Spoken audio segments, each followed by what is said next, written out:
one morning I went by a trailer and I opened the door and I said, hey, just want to let you know one day we're going to be married with 2 kids. And I closed the door. Damn. You said that? That's gangster. Right. She was mad. She was mad. She was mad for like 2 weeks. Yeah. Why? How dare you? Yeah. Oh, I knew. So I have to say then that that's was insanity. I knew. Because I mean, obviously she's drop dead gorgeous. Yeah. But she is, hotness is superficial. Beauty, she's beautiful. Yeah. She's beautiful. She's beautiful. That's She's dope. her heart, and she's kind. She's hilarious. She's hilarious, hysterical. She's very worldly, which was important to me. Yeah, No because doubt. yeah, Right. Of course. So Of course. loves traveling. She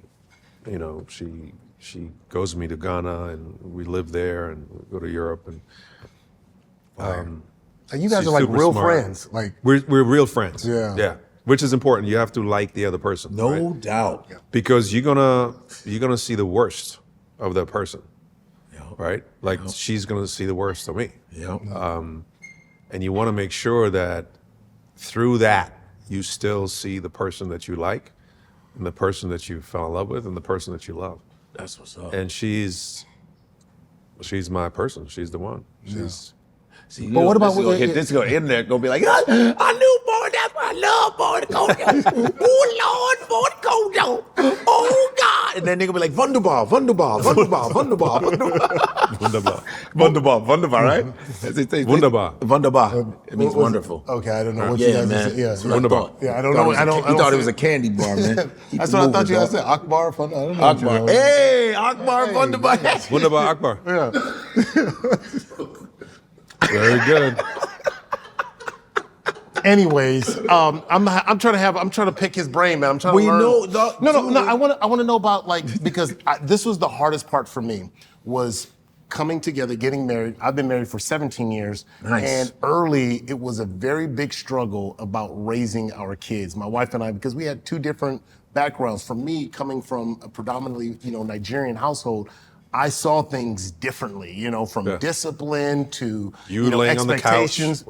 You on the couch while she's doing No. Because my dad didn't. My dad never laid on the couch. My dad. okay. Oh, my dad was the doer. My dad did everything. You know what I mean? Oh yeah. My dad cooked. My dad, he did literally did everything. Wow. Okay. Wow. And so that's the example. My dad also put heavy responsibility on us as well. And so I came in hot, like, this is all I know. This is how my father raised me. This is how I'm raising my kids. And it was different. I'm like, people don't talk about that in marriages, is that you have 2 different, my wife came from San Diego, different lifestyle. And it took years for us to try to figure out how to raise our kids. I just had to bully it through. Like, this is all I know.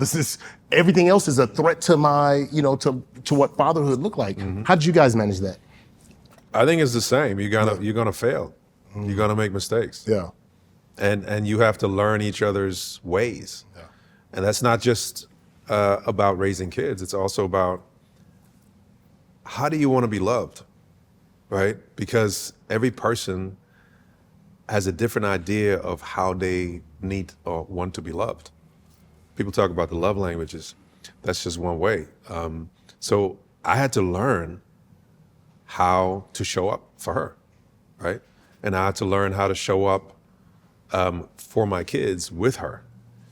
And it's a journey. Yeah. You just have to show up every day. Do you think it's because your mom was a psychologist that gave you the upper hand?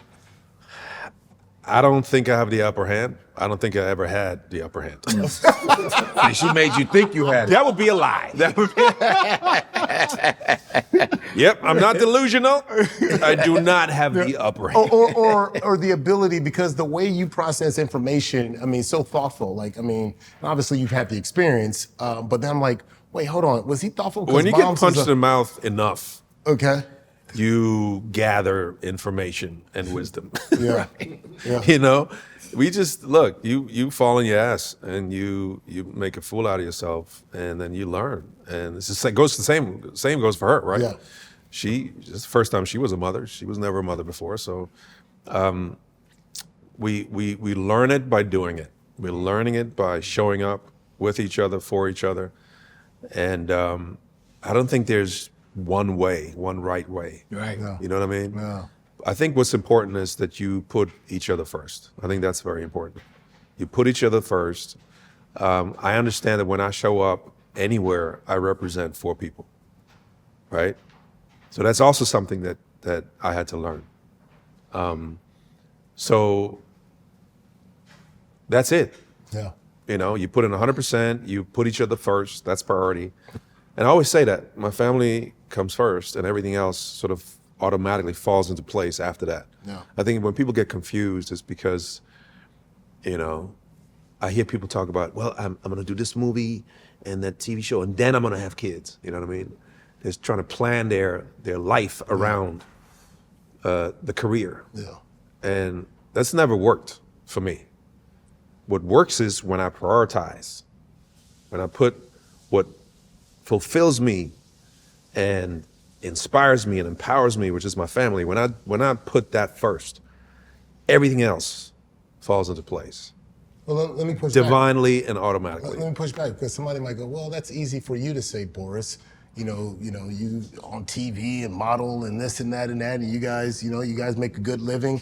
But then what happens when work is, because I'm not making enough and I have to prioritize work so I can feed my family? Because that's a real struggle with a lot of relationships. But that's prioritizing the family.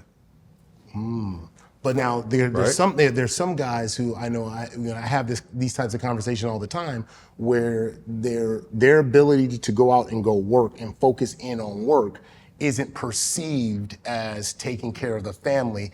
It's perceived as you're dialed in on work, not the family, right? Like a man says, I'm contributing by going to work. Like, oh, like it's almost like it's broken down. Like that doesn't count, right? Like what you do on the outside isn't part of the inside, but really it's what helped make the inside go. I think that it's a historical issue because, gender identity in conjunction with family and job responsibility, I think has been all over the place, right? So that there's a lot of confusion around what your role is. And that's why it's so important that you and your significant other are on the same page. You guys have to communicate exactly what is your value system, what are your principles, what are your priorities? And they gotta align, at least on a basic level, for you guys to go hand in hand when it comes to how do we want to raise this family, right?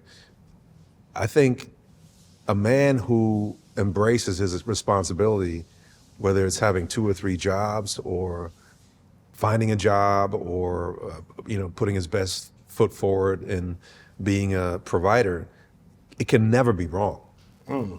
What can be wrong is how he communicates that to his significant other, his partner, right? We as men oftentimes internalize our thought processes, our emotions, and our internal battles. And I had to learn that. Yeah. I made that mistake and I kept her outside.